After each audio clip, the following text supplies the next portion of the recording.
1, 2, 3. Okay, I'm not gonna count to 10, but deep breaths are needed when we review this model. Stop it. Get some help. But I'm sure Herpa hasn't done this to annoy any of their collectors. They've probably just done it out of pure incompetency. But again, let's take a step back and just see what they have come up with here.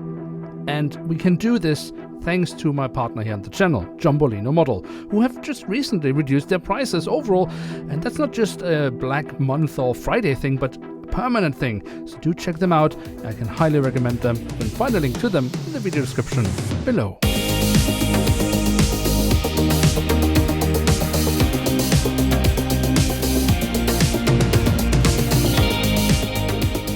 With that, hello and welcome to a new episode of Review, where we today will take a closer look at an Airbus A220-300 of Qantas or QantasLink. At the front of the box we have a cutout so we can get a glimpse of the aircraft model inside, and on top of that we have the Qantas branding.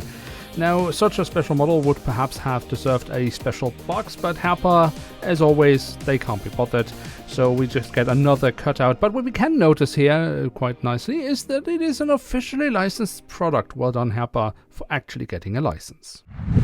And here she is, the Airbus A220 in a special livery of Qantas or QantasLink. And that special livery does have a name which I cannot pronounce, but it should sound something like this. Minima Kutjara Jukurpa. Yeah, or something along those lines. In any case, Herpa has tried to recreate this livery, and how they have done with that and the model overall, that is what we want to check out in today's review. And so we will just go through this aircraft model step by step. I think this is the best approach. Starting off with the tail section, where we unusually have on the green background the Qantas branding. This is of course normally red, but in this case changed for the livery. On top of that we have the last 2 digits of the registration code. The full registration code we then find on the fuselage. Underneath that there is some writing which was very hard to decipher on this aircraft model. I assume it is the name of the livery, or perhaps the artist who has created this design. But do please let me know in the comment section down below if you know this exactly. And then towards the very tail of the aircraft we do have a bit of detailing in form of the APU exhaust. At the front of the aircraft and across the fuselage we then have the writing of QantasLink. We have next to the cabin door a one-word logo of which the airline is a member. It does however look quite subdued greyish and doesn't really have the powerful blue of the one-word logo. And then we have underneath the cabin windows the Qantas branding. Yeah, not that much detailing here, but of course I guess the main focus has been on the livery, which we will go deeper into later in the video.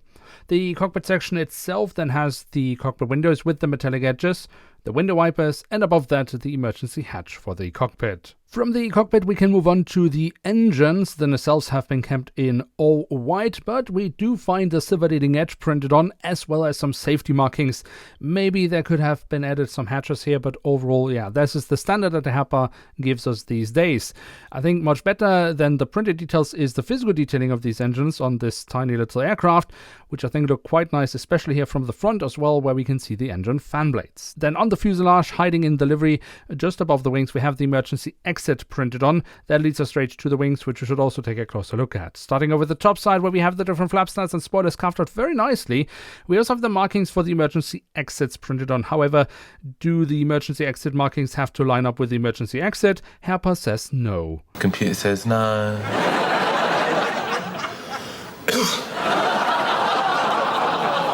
Now, on the underside of the wings, we find more nice physical detailing, and here we also find the full registration code of the aircraft once again. The A220 has then also been fitted with these lovely winglets, which I think Herpa has done a fairly decent job in replicating. Then we can also take a look at the landing gear. This is the standard landing gear that Herpa uses for all the A220 aircraft models in Scale 500, so nothing remarkable here, but overall I think it's a fair look. The front landing gear, yes, is a little bit wide. That could definitely be improved overall, but I think which would be much nicer would just in general be if they had actually added any printed details to this part of the aircraft. On the belly of the aircraft we do find some prints in form of the QantasLink branding that has of course been destroyed by a hole in the fuselage for a stand that is not included with this aircraft model. Yeah, that's Herpa for you. A little bit nicer, however, is the fact that we do have the ram air intakes here indicated, and it really shines out or pops out more because of the colorful livery around it. We do also find a few more printed details here on the underside of the aircraft. That's nice. And on top of the fuselage, we have a set dome. And while we with those never really know what we're getting from Herpa Wings, I think in this case they have managed to actually be quite consistent with size, placement, and color of it. And then last but not least, we do also have the doors to the cargo compartments printed on here at the back of the aircraft and also here at the front of the aircraft. So there we have it, the Airbus A220-300 of QantasLink in the special Minima Kutjara Jukurpa livery in scale 1 to 500 from Herpa Wings. And what can we say about this aircraft model? I mean, in terms of physical detailing, this is a standard A220 from Herpa Wings with all the good and bad things, which means, for example, yes, the fairly wide front landing gear and also the shape of the nose is a bit inconsistent across the A220s released from Herpa Wings. But overall, I think it is a fairly decent standard for a scale 500 aircraft model. Now, this is, of course, not the reason why I wanted to show you this aircraft model. It is, of course, the livery, the very spectacular livery in real life, and which you probably already have noticed is something that Herpa has really not managed to recreate at all. The real aircraft boasts a plethora of colors. You have from very light greens to darker greens to almost bluish cyan colors, everything in between, and it looks really, really lovely. What we have here with this Herpa model is just a blurry blob of dark green and black. But here's the thing. I think Herpa has actually pretty much nailed down the pattern of this livery. It's just they have not managed to at all recreate the really colorful palette that we see on this aircraft. And that is a huge disappointment, because this is what this model is about. And if you can't recreate that, then don't do it. Unfortunately, things get much, much worse with this aircraft model. No! God, please, no! No! No! No! The model was released way ahead of time in Australia, of all places. I mean, I guess it makes sense. But it took quite a while before it actually then was released in the rest of the world. So from release in Australia to release in the rest of the world, there was a bit of time. And in between that, Herpa then started releasing some product images of this aircraft model. And they did not match at all with what we could see from Australian collectors. So there was the theory, I was definitely one of them creating that theory, that they perhaps had actually noticed that the model had gone wrong in production and they had tried to fix it during production, so they just dumped the first models on Australia and then would be releasing the correct ones later down the line. That is obviously not what happened. The product images show colors on the aircraft model that you cannot find on this aircraft model anywhere. If you have to get close to the colors you see on the product images, you have to look on the belly of the aircraft. Underneath here, this is definitely the most colorful part of this aircraft. This is where we are getting a little bit closer to the product images, but are still, of course, miles away from the real aircraft. During the Herpa Wings Open Day event this year, I actually asked the product manager specifically about this aircraft model and the livery, and he assured me that they had tweaked it and made it brighter.